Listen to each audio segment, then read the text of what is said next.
Hello, good morning students. आज हम 11th class का लेसन नंबर 3 स्टार्ट करते हैं।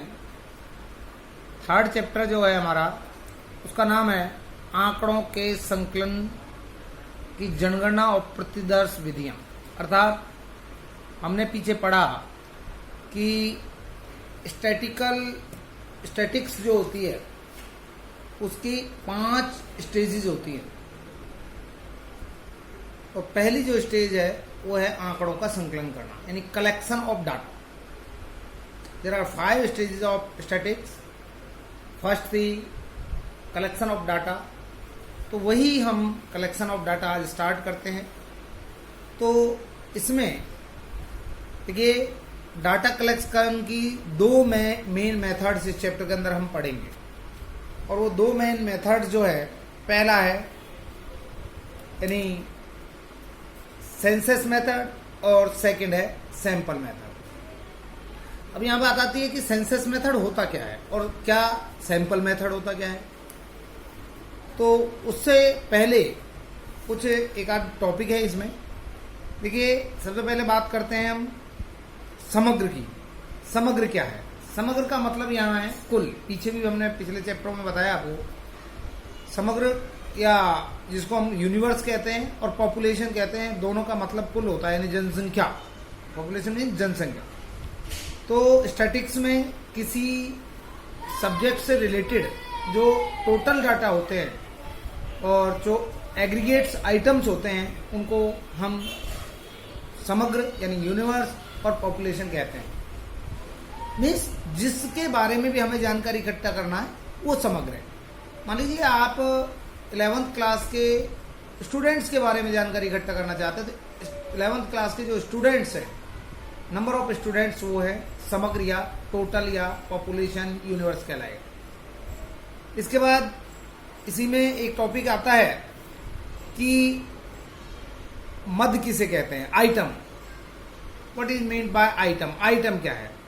तो समग्र मीन्स टोटल की एक यूनिट को हम आइटम कहते हैं। जैसे 11th क्लास में जो टोटल आइटम है, टोटल स्टूडेंट्स हैं, उनमें से एक स्टूडेंट को जो है हम आइटम कहेंगे, यानी जिसको हम कहते हैं मद, वेरिएबल भी कह सकते हैं। अब सीधा सीधा हम आते हैं कि जनगणना विधि होती क्या है। तो उससे पहले मैं आपको थोड़ा बता देना चाहता हूं कि जनगणना विधि है जो, उसका प्रयोग तब किया जाता है जब डाटा बहुत एक लिमिटेड एरिया से हमने कलेक्ट करना है। कि जैसे कि अगर छोटे एरिया से हमने जनगणना डाटा कलेक्शन करने हैं, तो उसके लिए हम जनगणना मेथड यानी सेंसस मेथड का प्रयोग करेंगे। इसके विपरीत जो अगर एरिया बहुत बड़ा है, वाइड है, तो वहां पर हम सैंपल मेथड का यूज करते हैं। जनगणना विधि होती क्या है, इसके बारे में हम पढ़ते हैं। देखिए, जनगणना विधि वह विधि है जिसमें अनुसंधान से संबंधित समग्र या जनसंख्या की प्रत्येक मद से के संबंध में आंकड़े एकत्रित किए जाते हैं और उनके आधार पर निष्कर्ष निकाले जाते हैं। यानी सेंसस मेथड, डाइट मेथड, ये वो मेथड है जिसमें in which data are collected about every item of the universe. यानी यूनिवर्स मतलब टोटल के प्रत्येक आइटम से रिलेटेड डाटा इकट्ठे किए जाते हैं, ठीक है, टू द प्रॉब्लम और under investigation and conclusion are drawn. Conclusion, उससे रिजल्ट निकाला जाता है, निष्कर्ष निकाला जाता है ऑन दियर बेसिस। तो बस आपने मेनली यही याद करना है कि जनगणना विधि वह विधि है जिसके अंतर्गत समग्र या जनसंख्या से संबंधित प्रत्येक मद के बारे में आंकड़े इकट्ठे किए जाते हैं और उनके आधार पर कोई भी कंक्लूजन निकाला जाता है, ठीक है। अब इसकी ये सूटेबल कब होती है मेथड, इसके बारे में हम जानेंगे। उससे पहले एक एग्जाम्पल दे रखा है। ये कहते हैं कि मान लीजिए कि आप मारुति कारों के रंगों के बारे में जानकारी इकट्ठा करना चाहते हैं जनगणना विधि से, तो आपको सारे भारत में अब तक जितनी भी मारुति कारें बेची गई हैं उनमें से प्रत्येक के रंग के बारे में आंकड़े इकट्ठे करने पड़ेंगे। भारत में जनगणना, उत्पादन गणना आदि के लिए जनगणना विधि का प्रयोग किया जाता है। यानी सेंसस होता है जो भारत सरकार द्वारा जनसंख्या के बारे में जब डाटा इकट्ठे किए जाते हैं जनगणना विधि का प्रयोग होता है, और उत्पादन आदि के लिए भी जनगणना विधि का प्रयोग होता है। जनगणना जो विधि है वो जनसंख्या की पूर्ण गणना को दर्शाती है, अर्थात इसके द्वारा प्रत्येक आइटम या प्रत्येक जो वेरिएबल है उससे रिलेटेड डाटा इकट्ठे किए जाते हैं। अब सीधा आते हैं जनगणना विधि कब सूटेबल होती है। तो ध्यान कीजिएगा, ये विधि उस समय सूटेबल है कब, जबकि ये विधि तब सूटेबल होती है जबकि जो इन्वेस्टिगेशन का जो एरिया है वो लिमिटेड हो। अगर इन्वेस्टिगेशन एरिया लिमिटेड है यानी सीमित है तो इस विधि का प्रयोग करना चाहिए। दूसरा, जब जिस एरिया के बारे में इन्वेस्टिगेशन किया जा रहा है उससे रिलेटेड जो आइटम है वो डिफरेंट आइटम है, अर्थात उनमें डिफरेंट फीचर्स पाए जाते हैं, तो इस विधि का प्रयोग करना चाहिए। ये विधि तब भी उपयुक्त है, सूटेबल होती है अगर बहुत गहराई से डीपली स्टडी करना है तो इस विधि का, क्योंकि इसके अंतर्गत प्रत्येक आइटम से रिलेटेड डाटा कलेक्ट किए जाते हैं। इसके बाद ये विधि तब भी सूटेबल होती है अगर हमें बहुत ज्यादा रिलायबल डाटा चाहिए और एक्यूरेट डाटा चाहिए तो इस विधि का प्रयोग करना चाहिए। अब आगे बात करते हैं कि जनगणना विधि के लाभ क्या हैं और इसके दोष क्या हैं। तो सबसे पहले देखिए जनगणना विधि के गुण या लाभ। पहला, विश्वसनीयता और शुद्धता। जनगणना विधि द्वारा यानी सेंसस मेथड द्वारा जो आंकड़े जो डाटा कलेक्ट किए जाते हैं वो बहुत ज्यादा रिलायबल अर्थात विश्वसनीय और एक्यूरेट यानी शुद्ध होते हैं। क्योंकि जो है information are collected by each item, प्रत्येक मद के द्वारा या प्रत्येक मद के संबंध में information collected related to each item, प्रत्येक आइटम के बारे में सूचना कलेक्ट की जाती है। दूसरा, पक्षपात की कम संभावना। जनगणना विधि द्वारा जो डाटा कलेक्ट किए जाते हैं, आंकड़े इकट्ठे किए जाते हैं, उसमें यानी बीज यानी पक्षपात की संभावना कम से कम होती है। बीज की जो मात्रा है वो कम होती है, क्योंकि इसके अंतर्गत जो इन्वेस्टिगेटर होता है केवल उन्हीं मदों के संबंध में, उन्हीं वेरिएबल के संबंध में डाटा कलेक्ट नहीं करता जो उसके अनुसार उचित है, बल्कि सभी आइटम्स के संबंध में डाटा कलेक्ट करता है। तीसरा, विस्तृत सूचना। जनगणना मेथड से प्रत्येक आइटम के बारे में अनेक बातों का पता चल जाता है, क्योंकि आमने सामने सूचना देने वाला और पूछने वाला आमने सामने होते हैं। जैसे जनगणना में केवल लोगों की संख्या के बारे में पता नहीं चलता। आपने अगर कभी देखा हो जब जनगणना होती है तो एक एक व्यक्ति के बारे में बहुत सारी इंफॉर्मेशन कलेक्ट की जाती है। ये नहीं कि केवल जनगणना में हम यही देखते हैं कि भाई देश की जनसंख्या कितनी है, बल्कि उसमें कितनी जनसंख्या है, किस जाति से बिलोंग करती है, किस परिवार में कितने सदस्य हैं, उन सदस्यों का ऑक्यूपेशन यानी व्यवसाय क्या है, कितने लोग ऐसे हैं जो अपना व्यवसाय करते हैं, कितने लोग ऐसे हैं जो जॉब करते हैं, कितने लोग ऐसे हैं जो इसी स्टेट के रहने वाले हैं, कितने लोग ऐसे हैं जो अदर स्टेट से आकर यहाँ काम करने लगे हैं, कितने लोग ऐसे हैं जो 1 किलोमीटर के अंदर के एरिया में अपने घर से काम पर जाते हैं, कितने लोग ऐसे हैं जो 10 किलोमीटर या 20 किलोमीटर, कितने लोग पैदल जाते हैं, कितने लोग बाइक से जाते हैं, ये सारी चीजें भी। और क्वालिफिकेशन क्या है उनकी, माता पिता का जो क्वालिफिकेशन है वो क्या है, लिविंग स्टैंडर्ड क्या है। यानी आपने देखा कि जनगणना का मतलब केवल जनसंख्या संबंधित आंकड़े इकट्ठे करना नहीं है, बल्कि उसके साथ साथ बहुत सी अनेकों इन्फॉर्मेशन भी कलेक्ट की जाती है।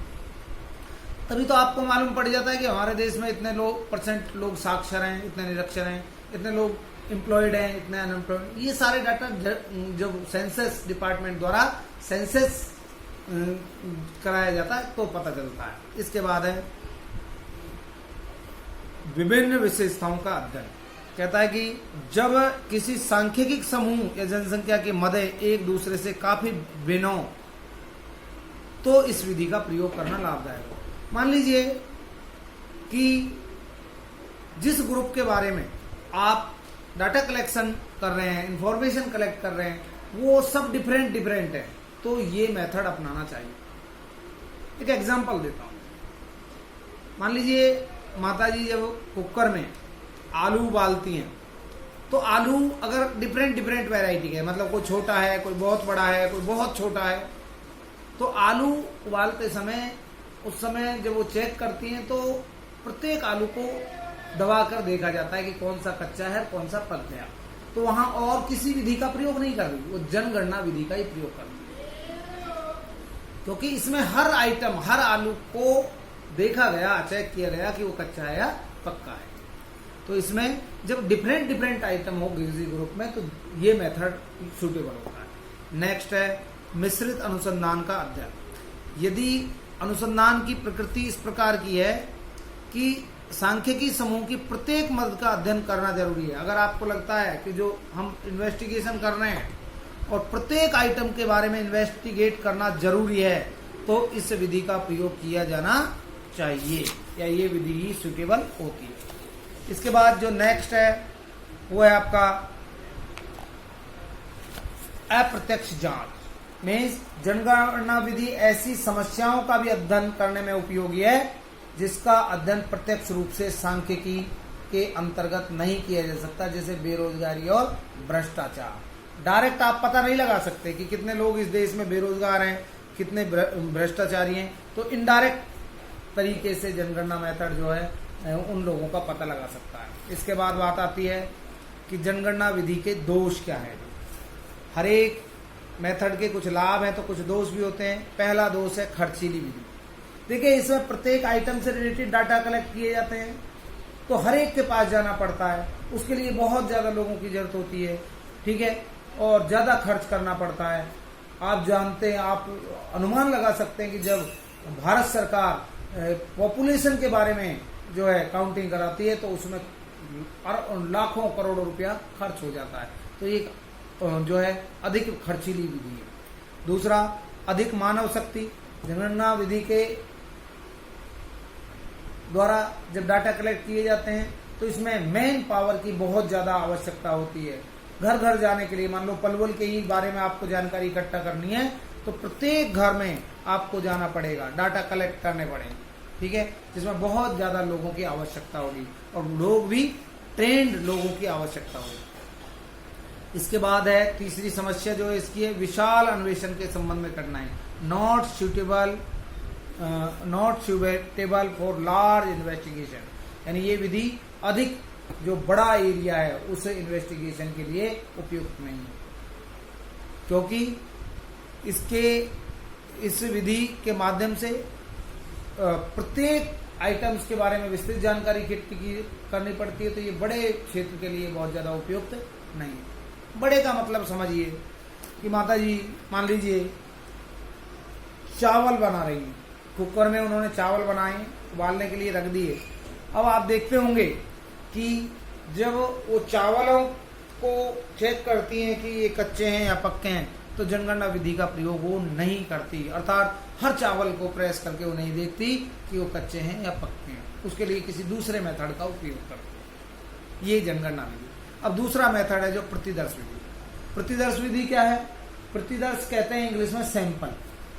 तो सैंपल मेथड डाटा कलेक्शन का वो मेथड है जिसमें एक बड़े समूह से, ठीक है, सबका प्रतिनिधित्व करने वाले आंकड़ों के आधार पर निष्कर्ष निकाले जाते हैं। एक बड़ा ग्रुप होता है, उसमें से कुछ आइटम्स के बेस पर हम कंक्लूड करते हैं, कंक्लूजन निकालते हैं। इस विधि का प्रयोग उस समय किया जाता है जब एरिया बहुत वाइड हो, जैसे चावल का हमने उदाहरण दिया। माता जी जब चावल उबालती हैं तो इस विधि का प्रयोग करती हैं। आप देखते हैं कि वो 8-7 चावल के दाने लेकर के उनको दबाकर देख लेती है, उनसे कंक्लूड हो जाता है कि भाई कच्चे हैं या पक्के हैं। इसी तरह मान लीजिए हमें फीवर आता है तो हम ब्लड टेस्ट कराते हैं, तो ब्लड की 2-4 बूंदों के आधार पर हमारे शरीर के पूरे ब्लड का जो है निरीक्षण और सुपरविजन हो जाता है, चेक हो जाती है कि हमें क्या बीमारी। ठीक है। इसी तरह दूध वाला, जब डेयरी वाला कोई सैंपल लेता है दूध का, तो कुछ ही दूध की थोड़ी सी मात्रा के आधार पर ये कंक्लूड कर लेता है कि उसमें कितनी दूध की मात्रा है, पानी की कितनी मात्रा है। तो प्रतिदर्श या सैंपल मेथड वो होता है जिसमें सैंपल अर्थात किसी समग्र का मतलब है कुल का प्रतिनिधित्व करने वाले छोटे समूह से संबंधित आंकड़े इकट्ठे किए जाते हैं और उनके बेस पर कंक्लूजन किया जाता है, निष्कर्ष निकाला जाता है। उदाहरण विधि यह है, हम दैनिक जीवन में इस विधि का प्रयोग करते हैं। एक गृहिणी चावल के 2-4 दानों के को देखकर यह तय कर लेती है कि चावल कच्चे हैं या पक गए। एक डॉक्टर रक्त यानी खून की कुछ बूंदों के आधार पर परीक्षण करके यह जांच कर लेता है कि व्यक्ति के ब्लड ग्रुप क्या है। ठीक है। अब इस विधि की उपयुक्तता, ये विधि कब उपयुक्त है? तो जनगणना विधि कब उपयुक्त होती है? जनगणना विधि तब उपयुक्त है जब अनुसंधान का क्षेत्र बहुत बड़ा हो और जब उच्च स्तर की शुद्धता की कोई जरूरत नहीं।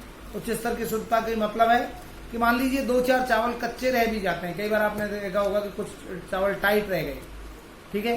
तो अब उससे बहुत ज्यादा प्रॉब्लम आने वाली नहीं है। टाइट रह गए तो ठीक है।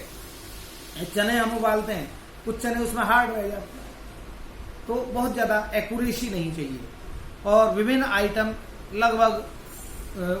आइटमों के अत्यधिक परीक्षण की नीड ना हो, बहुत ज्यादा उनके बारे में जो है चेक करने की जरूरत ना हो। और जो इकाइयां हैं समग्र यानी टोटल की जो ग्रुप की इकाइयां हैं वो लगभग समान हो, तो इस विधि का प्रयोग किया जाता है। क्योंकि चावल लगभग सेम होते हैं लेकिन आलू सेम नहीं हो सकते।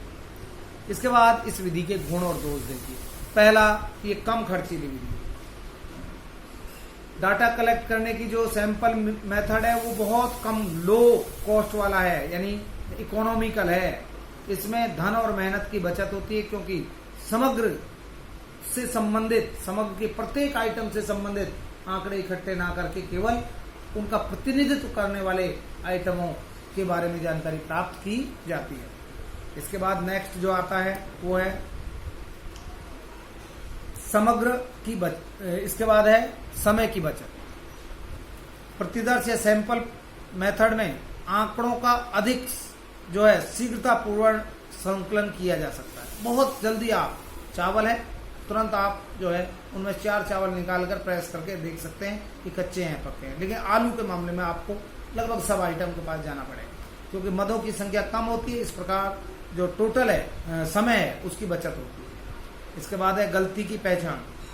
इस विधि में केवल कुछ मदों, सीमांत का मतलब होता है कुछ मदों का अध्ययन किया जाता है, इसलिए गलती की पहचान करना आसान होता है। मान लीजिए आपको एक बार प्रेस करके देखे, वहां लगा थोड़ा डाउट है कि भाई चावल थोड़े हार्ड हैं, तो माताजी दोबारा से भी चम्मच में 2-4 चावल लेकर के ट्राई कर सकती हैं। बहुत ज्यादा उसमें समय नहीं लगता।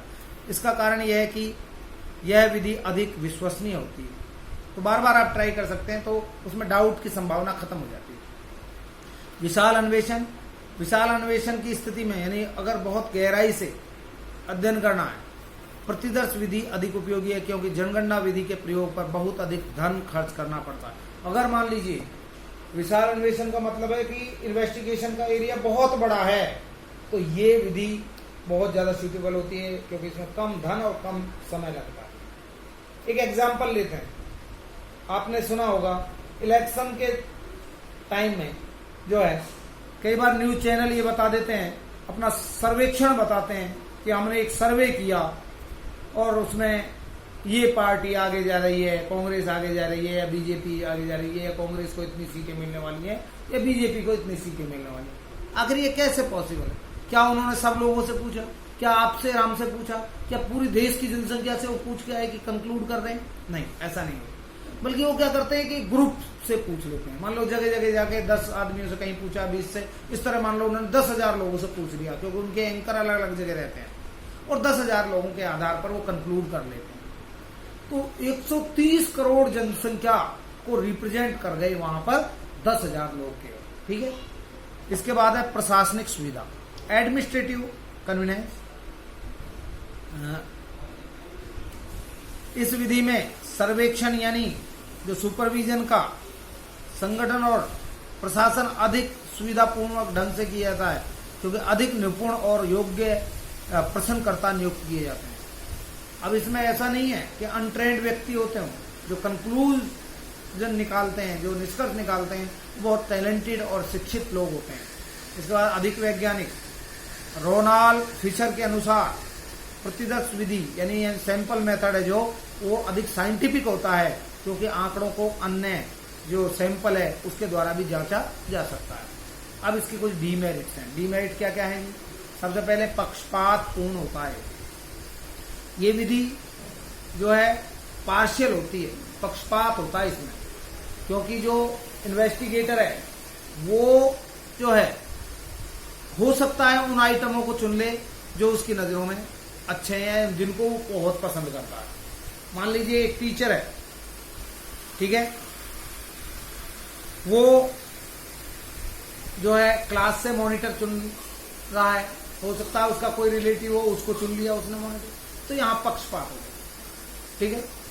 इस प्रकार अशुद्ध निष्कर्ष, इस विधि में यदि गलत प्रतिदर्श चुने जाते हैं, अगर सैंपल गलत चुन लिया तो रिजल्ट भी गलत आएगा। प्रतिनिधि प्रतिदर्श के चुनाव में कठिनाई, difficulty in selection representative sample. कई बार क्या होता है कि जो सैंपल हम चुन रहे हैं उसके चुनने में बहुत ज्यादा कठिनाई होती है, उसको बहुत ज्यादा इजीली नहीं चुना जा सकता, और कई बार ऐसा होता है जिसको हमने चुन लिया वो सबको रिप्रेजेंट नहीं करता हो। सैंपल बनाने में कठिनाई, कई बार जो स्टैटिक्स होती है उसके जो समूह, उसके जो वेरिएबल होते हैं या आइटम्स होते हैं वो इतने डिफरेंट होते हैं कि उनमें से सैंपल चुनना बड़ा मुश्किल हो जाता है। इसके बाद है विशिष्ट ज्ञान। विशिष्ट ज्ञान का मतलब है स्पेशल नॉलेज। जो सैंपल मेथड है वो एक टेक्निकल मेथड होता है। इसमें कुल में से यानी टोटल में से सूटेबल जो सैंपल है वो लेने के लिए विशेष ज्ञान की आवश्यकता होती है, ठीक है। वो व्यक्ति जिन्हें सैंपल की मेथड के बारे में जानकारी नहीं है वो इस मेथड से जो है उनके लिए ये मेथड बहुत ज़्यादा सूटेबल नहीं होता है। इसके बाद है सैंपल मेथड के कुछ एसेंशियल एलिमेंट्स हैं, कुछ आवश्यक तत्व। पहला क्या है? प्रतिनिधित्व। तो प्रतिनिधित्व इस प्रकार यानी रिप्रेजेंटेटिव जो होता है, यानी जो पूरे डाटा को रिप्रेजेंट करता है, वो इस प्रकार का होना चाहिए, यानी representative should be that type, वो इस तरह का होना चाहिए कि जो स्टैटिक्स ग्रुप है उसकी सब फीचर्स को रिप्रेजेंट कर सके। यानी जो कहने का मतलब है जो सैंपल आप चुन रहे हैं वो ऐसा होना चाहिए कि जो ग्रुप है उसके सबकी विशेषताओं को वो रिप्रेजेंट करे। और ये तभी हो सकता है जब स्टैटिक समूह की प्रत्येक इकाई को प्रतिदर्श में